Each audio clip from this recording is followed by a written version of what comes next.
Africa's awakening, the West's changing perspective. For years, the West saw Africa through a narrow lens: poverty, conflict, and corruption. But today, Africa is rewriting its own story. From booming economies to global cultural influence, the continent is stepping into a new era. So why is the West's perspective on Africa changing? And more importantly, for decades, Africa was either ignored or misrepresented. Western media rarely showed its innovation, its economic growth, or its cultural dominance. Instead, the focus remained on wars, diseases, and instability. But now, a major shift is happening. African countries are rising as economic powerhouses. African artists are leading global culture, and African leaders are demanding their rightful place. African music, film, and fashion are shaping global pop culture. Geopolitical interests are forcing Western countries to rethink their relationship with Africa. This awakening is not just about perception, it's about power.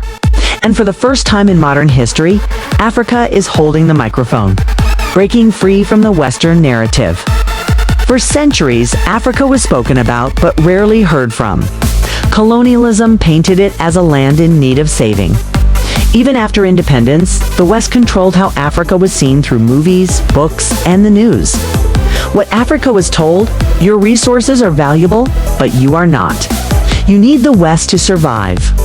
Your traditions are outdated. But Africa always had its own story, one of resilience, innovation, and strength. Cultural movements that fought back. Nollywood became the second largest film industry in the world. Afrobeats took over global charts, led by stars like Burna Boy and Wizkid. African designers now dominate international charity case. But now, they see something else: a massive economic opportunity. The numbers speak for themselves. By 2050, Africa will have the largest workforce in the world. 6 of the 10 fastest growing economies are in Africa. African startups are raising billions in investment, especially in tech. The African Continental Free Trade Area, AfTA, is creating the world's largest free trade zone. The shift is clear. Africa is no longer asking for help, it is offering opportunities.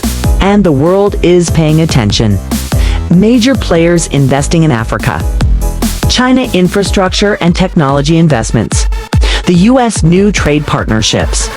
Europe increased business collaborations.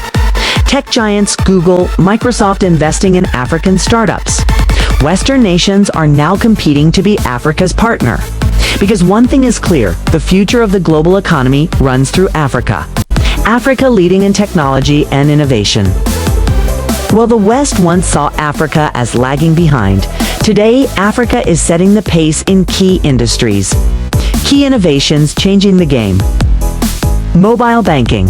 Kenya's M-Pesa revolutionized digital payments. Renewable energy. African nations lead in solar and wind power adoption. Tech startups. Nigeria, Kenya, and South Africa are hubs for AI, fintech, and blockchain. Silicon Valley is now looking to Africa for inspiration, not the other way around. The political awakening. Africa demands respect. For too long, Africa has been treated as an afterthought in global politics. But now, African nations are demanding a seat at the table. Key moments in Africa's political rise. The African Union is pushing for permanent representation at the UN Security Council. African leaders are rejecting Western interference and negotiating on their own terms. Countries like Ghana and Rwanda are setting governance examples that the world admires. This isn't just about recognition, it's about power, influence, and Africa shaping its own future. The future is African. Africa's awakening is not just about changing perceptions, it's about changing reality. The world can no longer afford to ignore Africa. The West's perspective is changing not because it wants to, but because it has to. Africa is no longer waiting for the world to notice. The world is now chasing Africa. What do you think about the West's changing view of Africa? Is it genuine or just another phase? Let's discuss in the comments. Stay informed with Noble Black News. Subscribe now for more stories shaping Africa's future. For African businesses, we follow African businesses, we support African people, and we also help to facilitate trade between North Africa and the rest of the world. So we are happy to be welcoming Africans who are here for the United Nations General Assembly, and more interesting that is coincided with our 40th anniversary. We want this to be done every year to say welcome to Africans, because if United Bank for Africa, that is for Africa, and that is Africa's global bank operates in America, and Africans are here for UNGA, UNGA, we should, as our brothers and sisters keepers, say welcome to Africa organization in America. So it's a thing of joy and happiness to us, and we're happy that African presidents, African friends, they have all come here today. And I said to them, this being here is an honor not to Tuneli Melo, but an honor to all of Africa. I love to democratize happiness. I love to democratize prosperity in Africa and in the world. The future belongs to our young people. I do not think that our young ones are prioritized well enough. So I want to play my own role while I'm alive to prioritize young people. Even when I'm gone, the Tuneli Melo Foundation will continue to do that. The low residue, which is the cheapest product, is less than 7%. So that makes our refinery, to be a very profitable, refinery. But this is something that you build for a long time. It's not something that you use. If it's question about making money, you look at it in the last 7 years. If we as a group had taken this money we invested and invested in stocks of Microsoft, in Tesla, in Google. I mean, our worthiness would have been over $100 and something billion.